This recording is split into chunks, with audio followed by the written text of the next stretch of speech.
Selam arkadaşlar. Neşe'nin Tarif Adresi YouTube kanalıma hepiniz hoş geldiniz. Evet, bugün sizin için yapmış olduğum yeleklerimi şöyle masama dizdim.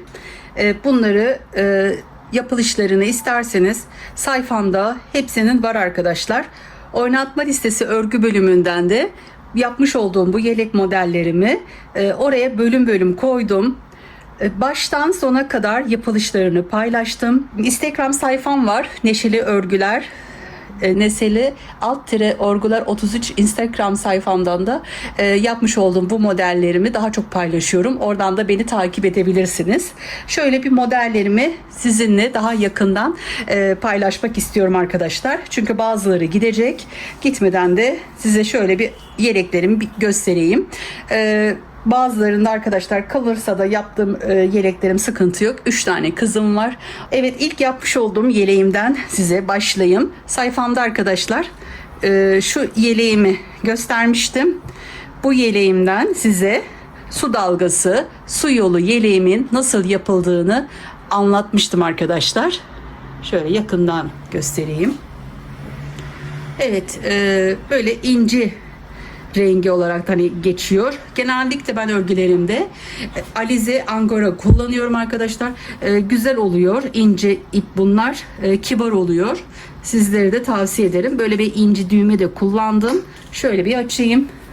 Bu küçük oluyor arkadaşlar. 4 tane yaparsanız. Şöyle 36 bedene uygun bu yeleğim.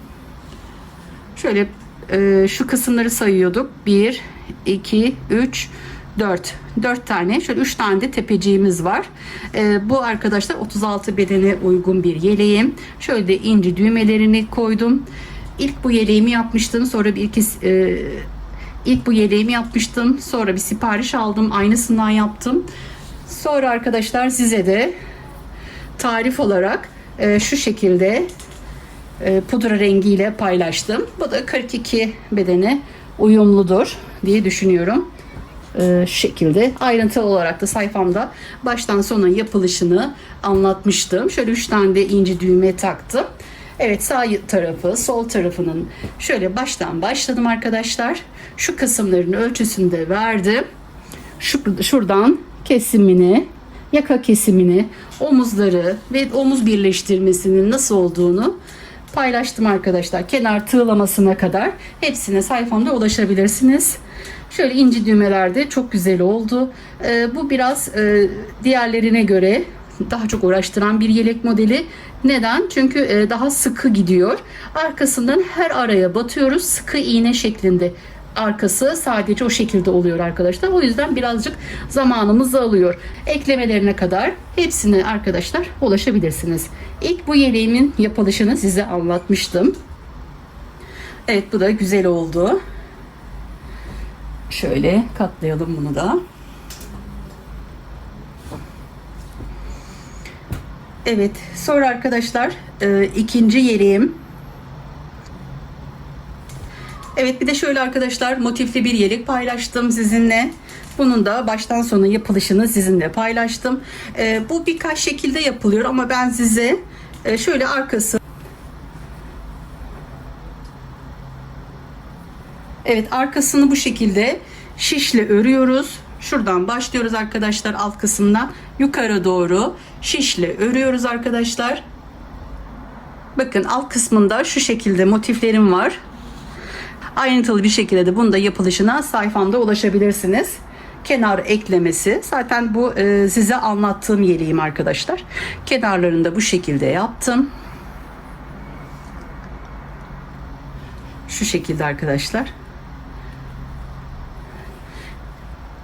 Dilerseniz bu arkasını sırf motiften de yapılabilir. Şu şekilde de delik delik şeklinde de yapılabilir arkadaşlar. Şu kısmın, şuranın devamı oluyor. O şekilde de arka kısmını da örebilirsiniz. Evet, arkasının yapılışı böyle. Önleri de ben bu şekilde motif yaptım arkadaşlar.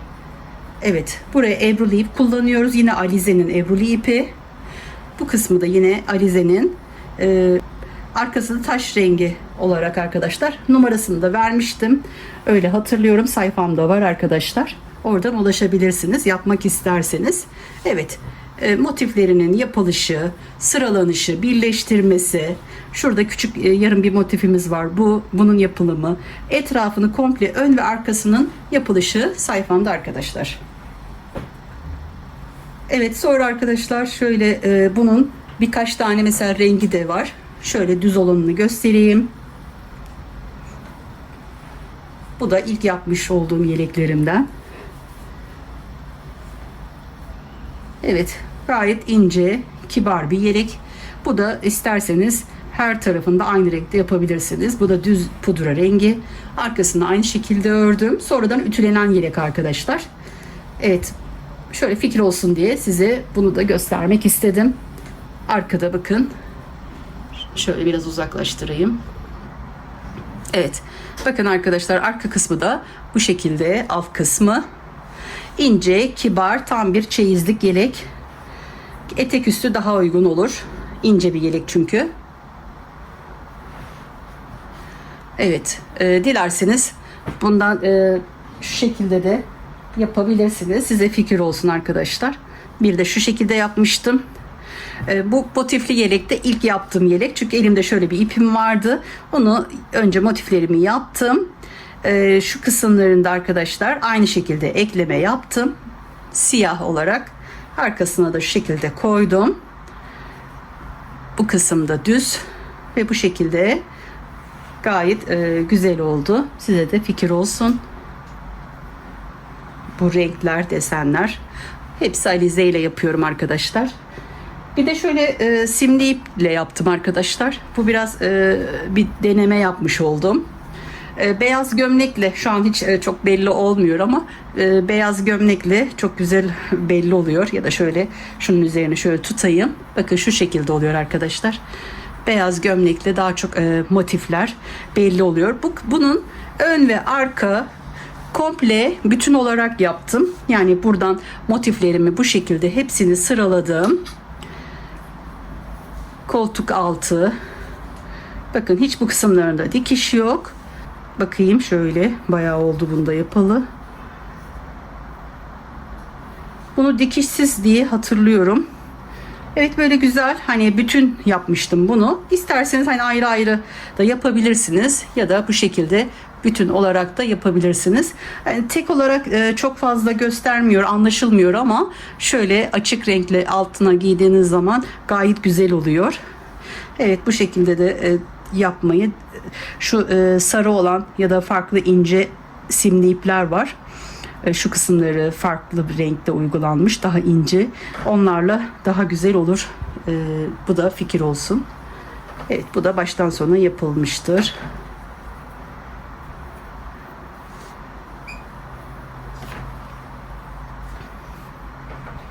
Evet, boy olarak size kalmış arkadaşlar. Ama şunlar elden ele değişebiliyor. Motifler çok serbest bırakırsanız daha büyük oluyor. Daha küçük, ince bırakırsanız arkadaşlar daha farklı görüntüde olabiliyor. Daha da yeleğimiz büyüyebiliyor. Bu da bu şekilde. Bu yeleğim de bu şekilde arkadaşlar. Evet, bunu da koydum. Evet, bunları anlattım. Şimdi şu simli yeleğimi, sayfamın da en başında olan yeleğimi şöyle size göstermek istiyorum. Evet, bu da fıstık ya da fıstıklı model deniliyor arkadaşlar. Bunu da simli iple yapmıştım. Bu da gayet güzel oldu. Şu şekilde göstereyim. Bakın. Bunları arkadaşlar hani 8'de de çıkabiliyorsunuz. Ben bunları 10'da çıktığım için, yani 10 defa dolayıp çıkıyoruz. Bu fıstıkları yapıyoruz. Gayet güzel oldu. Daha kabarık şeklinde. 8'de yapabilirsiniz, 10'da yapabilirsiniz. Simli ip olduğu için tok duruyor etek kısmı. Bir de bakın arkadaşlar, bunun da yapılışını anlatmıştım. Orada da söylemiştim. Şu kısım bakın, önler, arkalar ayrı yapıldı ama şurada yapmış olduğum şu kısımlardaki ayarlamalardan dolayı bu kısımda sanki bir bütün yapmışım gibi, bakın Bu tarafta aynı şekilde. Sanki devamı, hani bütün yapmışım gibi, bu kısmı örmüşüm gibi oldu arkadaşlar. Aynı o şekilde de sayfamda anlattım. Ayrıntılı bir şekilde demiş olduğum gibi yaparsanız, büyütmek isterseniz, hani burada 16 dediysem onu 17 tane ya da 17 değil 18, yani şuradaki boşlukları ayarlayarak, şu kısımdaki boşlukları ayarlayıp sizler de bu şekilde yapabilirsiniz. Evet. Sadece şu kısımlarda bir ekleme varmış gibi görünüyor. Evet, buralarda da şu şekilde baklava. Şöyle çevireyim. Evet, şu kısımlarda da şöyle baklava deseni var. Buradan ayarlıyoruz. Bunlar da bu şekilde devam ediyor. Bunların, şuranın yapılışı sağ ve sol tarafını komple arkadaşlar, şuradaki kesimi, koltuk altı kesimi, omuzları, dikilişi, kenar tığlaması, hepsi bütün tam olarak sayfamda bulabilirsiniz. Sayfamın en başındaki model bu arkadaşlar. Bu da 42 bedene uygun bir yeleğim. Bunu isterseniz şöyle bu simli ip, bu da size düz ipten anlatmıştım. 42 yaparsanız arkadaşlar biraz daha büyük yapmanız gerekiyor o anlattığıma. Çünkü bu gayet çok güzel oldu düz iple de. Ama şöyle diyeyim, bakın daha şey durdu, nasıl diyeyim, böyle daha bir sıkı durdu. Bakın bu da bütün şu kısım. Bu yeleğim tabii daha küçük oldu arkadaşlar. Bunlar hep sonradan ütülenen yelekler. Bakın aynı şekilde yaptım. Evet, size örmüş olduğum yelek de bu arkadaşlar. Evet. Şu kısım bu şekilde. Ama 36 bedeni, 36-38 diyelim yani, ama küçük oluyor arkadaşlar. O göstermiş olduğum, yapmış olduğum ölçülerde yaparsanız. Tabi biraz da serbest bırakırsanız biraz daha büyük olabilir. Şöyle derli toplu, düzgün oldu. Evet, bu yeleğim de bu şekilde. Sonra arkadaşlar Türkan Şoray kirpiği diyorum. Başka bir ismi var mı bilmiyorum. Şu yeleğimi de göstereyim size. Şu boşlukları doldurayım. Evet. Bunu da kremini yapmıştım. O satıldı. Bundan iki renk daha, aynısından bir yaptım. Bir de başka bir renk yaptım arkadaşlar. Onlar da satıldı. Evet, bu da anlatmış olduğum yeleğim arkadaşlar. Şöyle iki türlü başlangıcını size anlatmıştım. Bunun da ayrıntılı yapılışını, sağ sol, arkası, eklemesi, ütüsüne kadar arkadaşlar bunu paylaştım. Evet, bu şekilde. Bunun da yakası, şöyle omuz kısmını göstereyim arkadaşlar. Omuz kısmı çok güzel oldu. Bunun da ayrıntılı yapılışını örmek isterseniz baştan sona sayfamda bulabilirsiniz. Bu da çok güzel oldu. Evet. Genç kızlarımız için şöyle açık renk kullanabilirsiniz. Şu şekilde. Ama kendinizi istiyorsanız bence bu renkler biraz ağır renkler. Bunlardan gayet güzel olur. Tavsiye ederim. Evet, bu da bu şekilde. Şöyle arkasını da göstereyim. Evet. İncecik, hafif, güzel bir yelek arkadaşlar. Model olarak da kibar.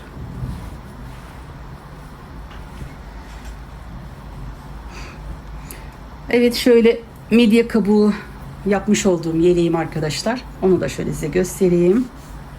Şöyle tam açayım. Evet, bunun da şu motif, şunu şuraya koyayım. Şöyle. Evet, bunun da motifinden yine sağ sol tarafı, arka kısmının yapılışı, eklemesi hepsi sayfamda var. Evet, bu da midye kabuğu modeli arkadaşlar. Dolgulu midye kabuğu modelim arkadaşlar. Eklemesini de bakın şu şekilde yaptım, kenar eklemesini. Evet, bunu da arka kısmını, yakasını da şu şekilde şuralardan döndüm, bakın. Evet, şöyle yanlar ve üst kısım bu şekilde aynısını yaptım. Hem şunlara da uymuş oluyor, şu arasındaki uyum sağlıyor bu şekilde. Kenar tığlamasına kadar. Hepsi tam yapılışı sayfamda. Buna da ulaşabilirsiniz. Evet. Bu yeleğim de bu şekilde. Evet, şu spor yeleğimi de size göstereyim. Şöyle açayım. Şimdi diğerleri Alize Angora Gold arkadaşlar. Bu Alize Superlana klasik iple ördüm. Bu da gayet güzel oldu. Burgulu, verevine bir yelek. Şu kısım, şöyle ayrıntılı göstereyim. Bakın, şu kısım aşağıda kalıyor. Evet, şu kısım şöyle spor bir yelek. Evet, spor yelek tercih ederseniz bunun da yapılışı baştan sona ayrıntılı ekleniş olarak şu kısımların sayısı, şuraların arkadaşlar tam yapılışı sayfamda yapmak isterseniz bu yeleği de yapabilirsiniz. Evet, şöyle bunu da göstereyim. Bu da tercih edilen bir yelek, spor yelek. Güzel, kışında sıcak tutan bir yelek arkadaşlar. Şöyle burgulu, verevine yelek diye geçiyor. Eklemelerinde arkadaşlar dikişsiz bir şekilde yaptım. Şişimli tığla birlikte ya da şişle yapabileceğiniz bir model. Kenarlarına sadece iğne ile diktim. Ama bu kısımlarında ayrı olarak da nasıl yapıldığını videosunda paylaşmıştım. Evet, arkasını da şöyle göstereyim. Arkası çünkü farklı. Evet, arkada bu şekilde. Evet, bakın şu kısım şöyle kıvrımlı. Evet, arka kolay, komple hiç burada da eksiltme, arttırma hiçbir şey yapmıyoruz. Buraya yapmış olduğumuz bu düz yukarı doğru, şu kısma yapmış olduğumuz yan lastikle de bu şekilde alıyor. Ayrıntılı yapılışını sayfamda ulaşabilirsiniz. Evet, hardal rengiyle yapmıştım arkadaşlar. Anlatımını da o şekilde yapmıştım. O şekilde ulaşabilirsiniz sayfamda. Evet arkadaşlar, şunu da göstermek istiyorum. Çok önceden yapmıştım midye modeli. Evet, midye kabuğunu şöyle bir göstermek istiyorum. İsterseniz arkadaşlar bütün olarak da yapabilirsiniz. Bunu da çok önceden yapmıştım. Bütün olarak yaptım böyle. Bu biraz kalın bir ip. Kalın olduğu için şu midyelerimiz de kalın ve büyük oldu. Bu da böyle. Bunun da şu şekilde yapmışım. Buradan düz gidip buradan arkadaşlar 5 ise sonra 4, 3, 2, 1 diye kesip şurada bitirmişim. Yine omuz eklemelerini aynı yapmışım. Dilerseniz bu şekilde de yapabilirsiniz.